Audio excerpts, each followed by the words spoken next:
ओम नमः शिवाय। सभी भक्तों को जय श्री राम। श्रावण मास के व्रतों का उद्यापन कैसे किया जाता है? चाहे आप पूरे श्रावण मास व्रत रखे हुए हों या फिर आप केवल श्रावण मास के 5 सोमवार व्रत आपने रखे हुए हों, कुल मिलाकर उद्यापन आप किस तरीके से करेंगे? यही उद्यापन विधि आपके सोम प्रदोष व्रत में लागू होती है और इसी से संबंधित आपकी 16 सोमवार व्रतों से संबंधित भी यही विधि लागू होती है।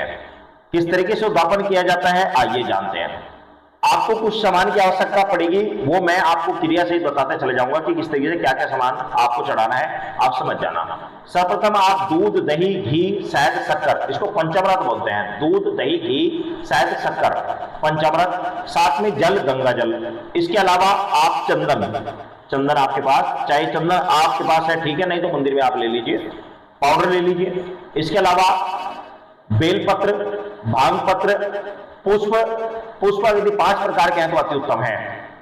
साथ ही मिठाई और फल, दक्षिणा और 1 लोटा स्टील का लोटा या फिर पित्तल का कमंडल, इसको कमंडल बोलते हैं भगवान शंकर का। लोटा भी हम कमंडल के रूप में ही देते हैं, अगर आपके पास कमंडल है तो ठीक है, नहीं तो लोटा ले लीजिए। उस लोटे को आपने चावल से भर लेना है, चावल से अखंड बिना टूटे हुए चावल से भर लेना है। उसके अंदर पहले कुछ पैसे दक्षिणा रखनी है, उसके ऊपर चावल भर देने हैं, ठीक है ना। उसके ऊपर पहले अंदर दक्षिणा भर देनी है, कितनी भी आपकी श्रद्धा हो, जितने भी आपको पैसे डालने की इच्छा हो उसके अंदर आपको पैसे रख लेने हैं। जो भी आपकी इच्छा है 10, 11, 21, 51 जो भी आपकी इच्छा उसके अंदर डालने हैं, उसके ऊपर पैसे आपने, उसके ऊपर चावल आपको भर देने हैं। अब आपने ये सभी सामग्री लेकर, साथ ही आपने भोजन में आप हलवा पूरी इत्यादि ले सकते हैं। भगवान शंकर की पत्तल भरी जाती है, पत्तल में आप हलवा पूरी, छोले चावल, कड़ी चावल, पूरी, हलवा इत्यादि जो भी आपके पास श्रद्धा आपके अनुसार आपने भोग प्रसाद बनाया है वह भोग प्रसाद आप लेकर जा सकते हैं।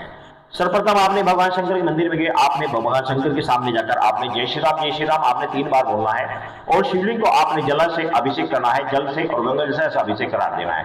उसके बाद दूध, दही, घी, शहद, शक्कर, पंचामृत से स्नान कराना है। साफ स्वच्छ वस्त्र से पहुंचकर अपने से स्नान साफ करके फिर आपने चंदन को रगड़कर उससे आपने तिलक करना है, त्रिपुट लगाना है, फिर त्रिनेत्र लगाना है।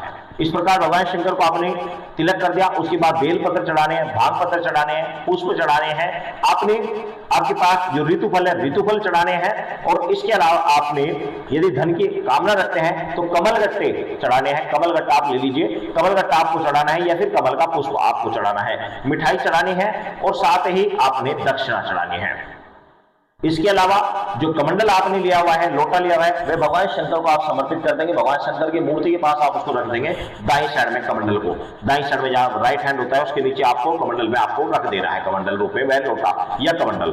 इसके साथ ही आपने जो भोग प्रसाद लेकर गए हैं वह भोग प्रसाद आपको शिव पिंडी के पास आपको लगा देना है। एक पत्तल, पूरी पत्तल में आपको एक व्यक्ति का जितना भोजन होता है तो भोजन लगाकर भगवान शंकर को और माता को आपको समर्पित करना है। मैं तभी तो एक ही पत्तल समर्पित करनी है, दोनों को एक पत्तल आपको लगाकर दोनों को समर्पित कर देनी है सम्मिलित रूप से, ठीक है ना। पूरी एक पत्तल कंप्लीट, उस पत्तल में एक व्यक्ति का या 2 व्यक्ति का भोजन होना चाहिए। इतने चावल, सब्जी और पूरी, हलवा इत्यादि इतना कंप्लीट होना चाहिए। वह पत्तल भगवान शंकर की भरकर आप भगवान शंकर के समीप आप रख देंगे। इसके अलावा आप छोटे छोटे दोनों में आप अलग अलग जगह पे भोग लगा सकते हैं और शिव पिंडी के पास भोग लगाकर, ये जो शिव पिंडी के पास भोग लगा है इसको आप गाय को देकर आ जाएंगे।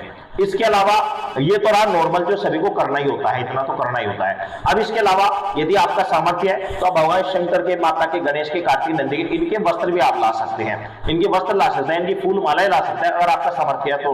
नहीं तो जितना मैंने बताया उतना आप कर लीजिए। उसके बाद में आपने कुछ देर बैठकर भगवान शंकर का ध्यान करना है और अपनी मनोकामना को बोलना है कि जो मनोकामना रखते हुए आपने व्रत रखे थे वह अभिलाषा आपने भगवान शंकर को बोलना है कि मैंने इस अभिलाषा को रखते हुए ये आपके व्रत आज पूर्ण किए हैं, तो मेरी जो भी मनोकामना थी आप उसको पूर्ण करें। जो भी आपकी मनोकामना वो बोले और आपकी अनुकंपा से मेरे व्रत पूर्ण हुए हैं, अब आप मेरी वह मनोकामना पूर्ण करें। तो इस प्रकार भगवान शंकर से प्रार्थना करें। उसके बाद उस प्रसाद को, जो बचा हुआ प्रसाद है, बाकी प्रसाद जो आप लेकर गए हैं वह बालकों में बांट दीजिए। लड़का लड़की का कोई भेद नहीं करना है। सोमवार व्रतों में या श्रावण व्रतों में, श्री भगवान शंकर के व्रतों में लड़का लड़की कोई भेद नहीं होता। जो लड़की या लड़की जो कोई भी है सभी को प्रसाद समान रूप से दे देना चाहिए, सभी को प्रसाद बांट देना चाहिए। दक्षिणा आपके पास है तो सभी को दक्षिणा दे देनी चाहिए और वापस फिर जो शिव पिंडी के पास आपने भोग लगाया हुआ है उस भोग में से आप थोड़ा सा भोग उठा लीजिए और भगवान शंकर का ध्यान तैयार करते हैं उसको आप ग्रहण कर लीजिए। तो इस तरीके से आपका उद्धापन होता है जो आप स्वयं कर सकते हो, और अगर खुद नहीं करना है तो मंदिर में जो पुजारी है उनके द्वारा आप करा सकते हैं। अन्यथा मैंने आपको सबसे सरल और अपने आप करने वाला विधान बता दिया है। इस तरीके से आप अपने सोमवार व्रतों का, 16 सोमवार व्रतों का, सावन सोमवार का या फिर अन्य सोम प्रदोष व्रतों का आप इस तरीके से उद्धापन कर सकते हैं। यह तरीका होता है, इस तरीके से आप उद्धापन करेंगे। सभी भक्तों को जय श्री राम।